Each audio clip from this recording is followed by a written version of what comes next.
heartfulness and vipassana. Heartfulness and vipassana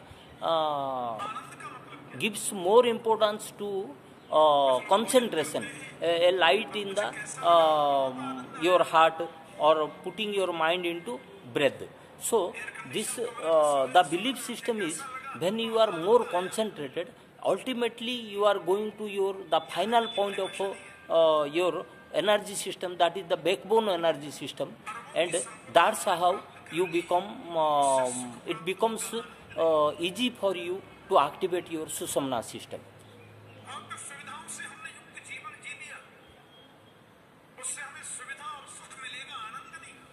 Heartfulness, already I have explained. You have to first, you have to sit in any easy posture. You have to relax yourself. You have to visualize that one energy system from earth enters your body from your bottom, legs, foot, knees, thighs, hips, hands, backbone, kidneys, liver,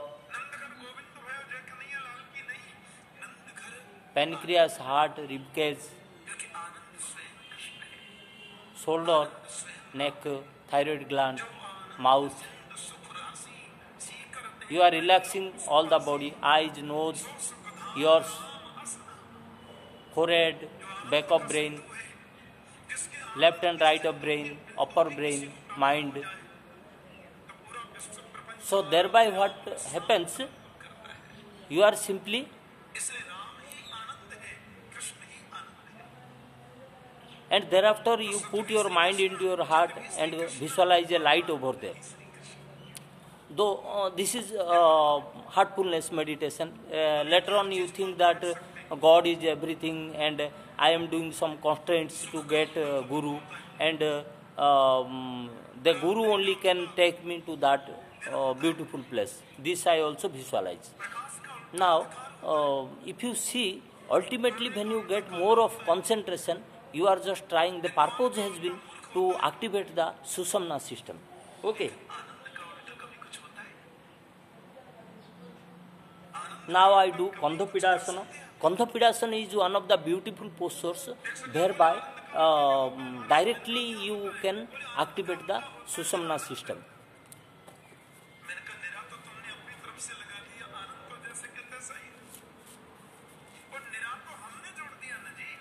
Because this is Ida, Pingla, and which one, the middle one is Sushumna. So this posture directly or indirectly activates the Sushumna system.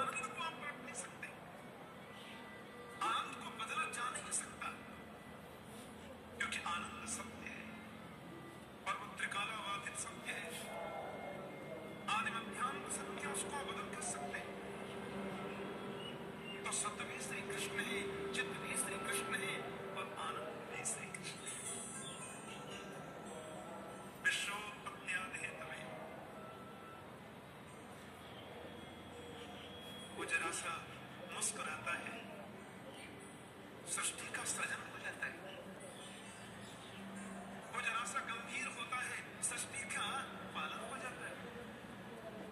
और लपटे को जरा से टेढ़ी कर लेता है, प्रलयकालीन समुद्र में सब डूब जाते हैं। तो विश्वोत्पत्त्यादि हेतवे, विश्व की उत्पत्ति, पालन और लय का हेतु भी तो एकमात्र गोविंद है। तापत्रय विनाशाय, तीनों प्रकार के तापों को नष्ट करने की जिनके नाम में शक्ति है। तीनों ताप, आध्यात्मिक ताप हो, चाहे आदि दैविक ताप हो, चाहे आदि भौतिक ताप हो, कोई भी ताप गोविंद के नाम के सामने रुक नहीं पाता। तो तापत्रय विनाशाय, दैहिक दैविक भौतिक तापा, राम राज्य काहू नहीं व्यापा। गोविंद की सन्निधि, परमात्मा राम की सन्निधि तीनों तापों को विनष्ट करती है। तापत्रय विनाशाय, ऐसे श्री कृष्णाय वयम नमः, श्री कृष्ण को हम प्रणाम करते हैं। वयम नमः माने मैं नहीं या केवल एक नहीं, हम सब मिलकर उनको प्रणाम करते हैं, क्योंकि भागवत के प्रधान प्रतिपाद्य तो मेरे गोविंद है, श्री कृष्ण ही है।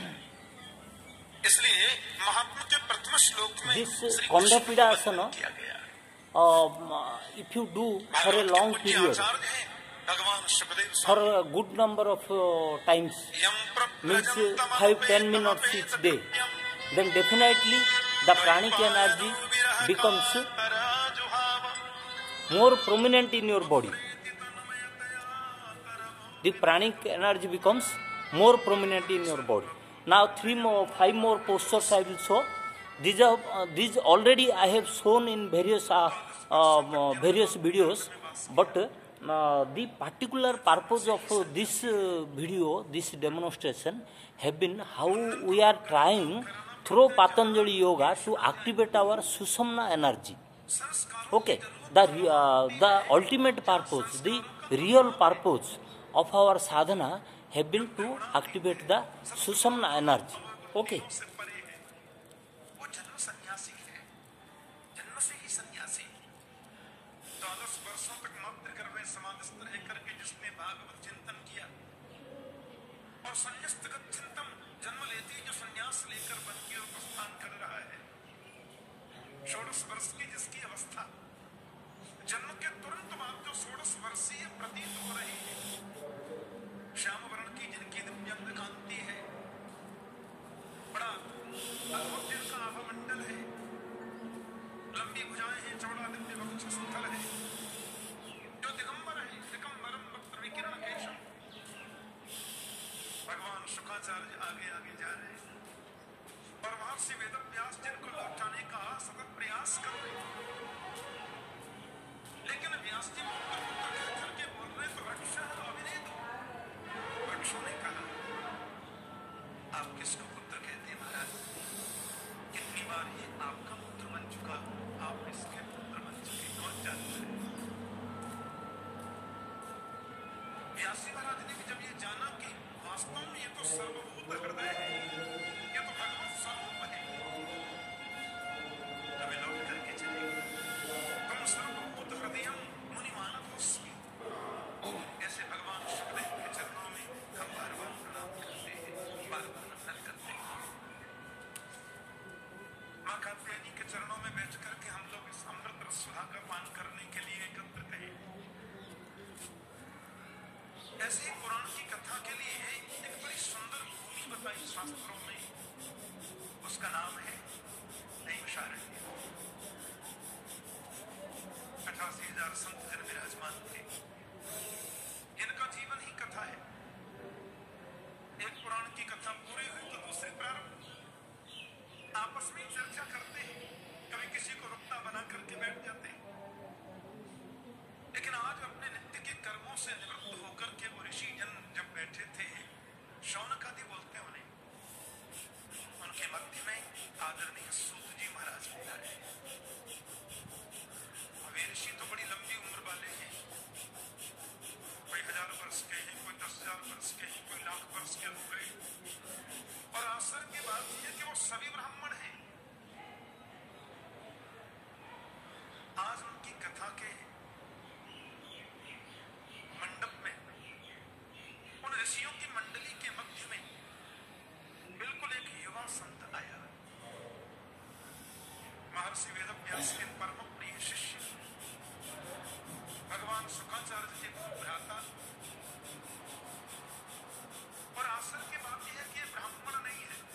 प्यार से बोलो जय श्री कृष्ण। अब देखो ये तो आपको ध्यान रखना पड़ेगा, क्योंकि उनकी पत्नी श्रीमती निद्रा देवी जो है वो कथा में थोड़ा गड़बड़ तो करती। हाँ, एक माता तो मेरे से बोली, ठाकुर जी थे इतनी सोनी कथा बातों था, मैं क्या बताऊं महाराज। मैंने कहा क्या अच्छा लगता है आपको कथा में? बोले मैं 2-2 गोली नींद की खाऊं तब मैंने नींद को नहीं आ रहा है। थारी कथा में तो बैठते माने ऐसी चौकी नींद आवे था, मैं क्या बोलूं महाराज। मैंने कहा किसी काम में तुमने मुझे वास्तविक माता वो जरूर आती है। हाँ, श्रीमती निद्रा। कुंभकर्ण की मृत्यु के बाद में उन्हें बड़ा रोष हुआ और राम जी से बोली, आपने मेरे पति को मार दिया, बदला लेकर के मानूंगी। राम ने कहा, कैसे लोगी बदला? निद्रा बोली, बताओ वैकुंठ में कौन जाता है? राम जी बोले, वही जाते हैं जो कथा सुनते हैं। निद्रा बोली, यही तो तरीका है। जहां भी कथा हो रही होगी वहां श्रोताओं के सिर पे जाके मैं आसीन हो जाऊंगी। बेचारे व्यास जी कथा सुनाते रहेंगे, श्रोता झोंका लेते रहेंगे। कोई सुनेगा ही नहीं तो वैकुंठ जाएगा ही नहीं, तो खाली गोदाम में तो ताला लगवाना ही पड़ता है ना जी। राम ने कहा, बरोबर है देवी, लेकिन अपन भी एक नियम लगा देंगे। बोले, क्या? कि हर 5 मिनट बाद जय श्री कृष्ण बुलवा दिए करेंगे। वो जरूर आती है। तो 8 दिन का ये अनुष्ठान है हमारा, उसमें आकर वो विघ्न न कर दें, इसलिए जय श्री कृष्ण जरूर याद रखा करें। हाँ, माता के चरणों में बैठे हैं और जय श्री कृष्ण बोलेंगे तो मुझे एनर्जी मिलती रहेगी। बोलो जय श्री कृष्ण। हाँ, शारीरिक थकान तो होती ही है, लेकिन जय श्री कृष्ण से करंट मिलता है। अब उन शौनकादि ऋषियों ने आदरणीय सूत जी को देखा, सब खड़े हो गए, पधारिए, बहुत कृपा की आपने। अब देखो महाराज, वो तो उनको प्रणाम कर रहे हैं और वो उनको प्रणाम कर रहे हैं, दोनों के सामने लेट रहे। नहीं, आप ये क्या कर रहे हैं महाराज? मुझे बहुत शर्म आती है, बड़ा संकोच लगता है। आप लोग सब महान मनीषी हैं, तत्व के विद्वान हैं, अवस्था में भी मुझसे बहुत बड़े हैं, और इस प्रकार से आप मेरा स्वागत करते हैं। एक बात कहूं, संत वही सबसे श्रेष्ठ है।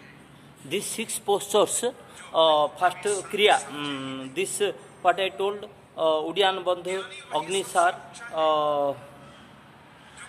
Noli, Pranajaya, Apanajaya, and this Shakti Chalini. You see, all the forms have been so designed to do exercise of the air, breathing. So breathing indirectly influences the pranic energy flow. Okay, when we do complete breath out, ultimately the pranic energy flow slowly arises upwards. So pranayam is more useful. So but what is important here is your awareness while doing these 6 postures.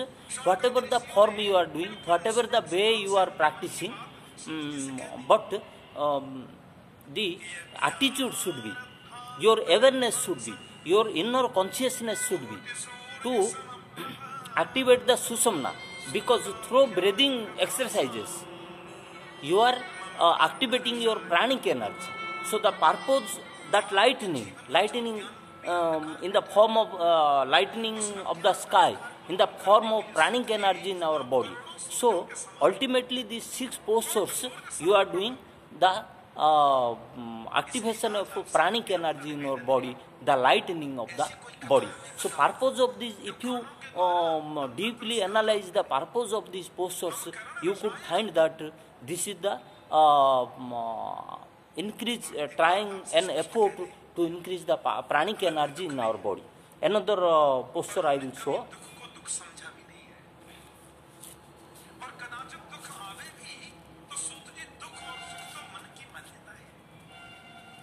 एक पार्श्व उत्थित पद्मासन। और जिसको मान लिया वही दुख है। वास्तव में तो ओम ओम ओम। लेकिन जब संसार के लोगों की ओर हम नजर डालते हैं तो देखते हैं ओम दुख को ही ओम करके बैठे, ओम ओम। और वे दुख को दुख मानकर उसमें ज्यादा दुखी हो रहे हैं। एक मान्यता ही दुख को और ज्यादा ओम ओम इसलिए हम ऐसी कथा सुनना ओम चाहते हैं ओम। जो कथा सुने हम और दुख दूर हो जाए संसार के लोगों का। ऐसी कथा हमें बताओ कि श्रेयसाम यद् भवे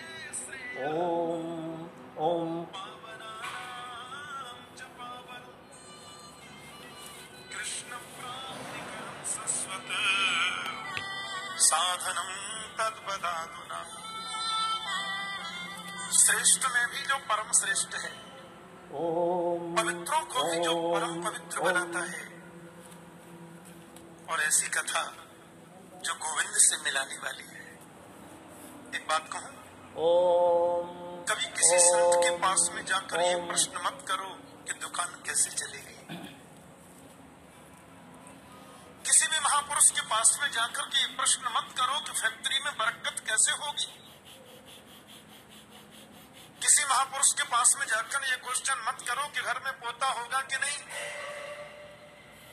संतों के पास जाकर तो एक ही प्रश्न करो, गोविंद मिलेगा कि नहीं, कन्हैया की प्राप्ति होगी कि नहीं।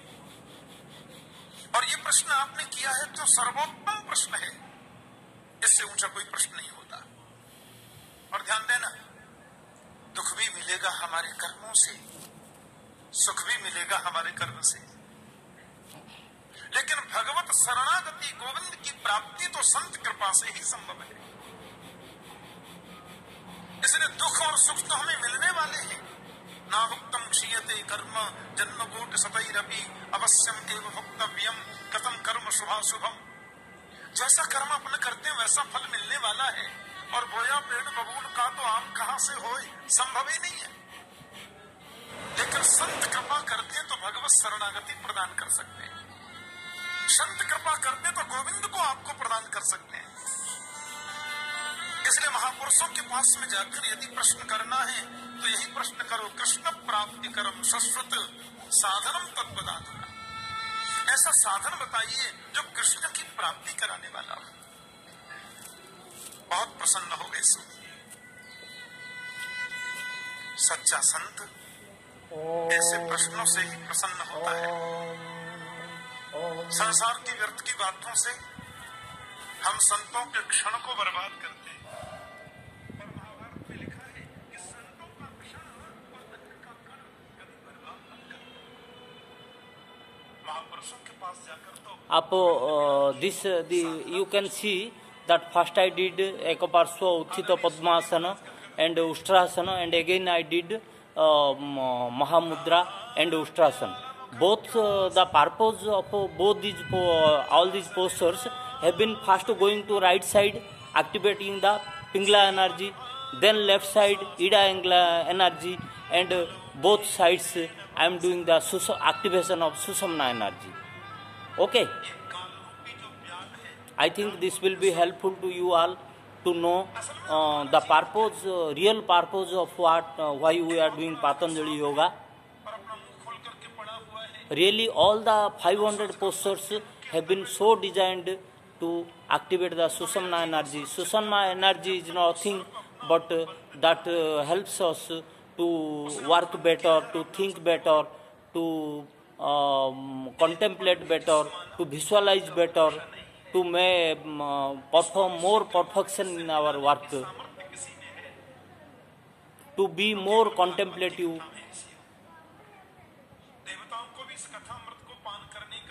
analytical and hardworking.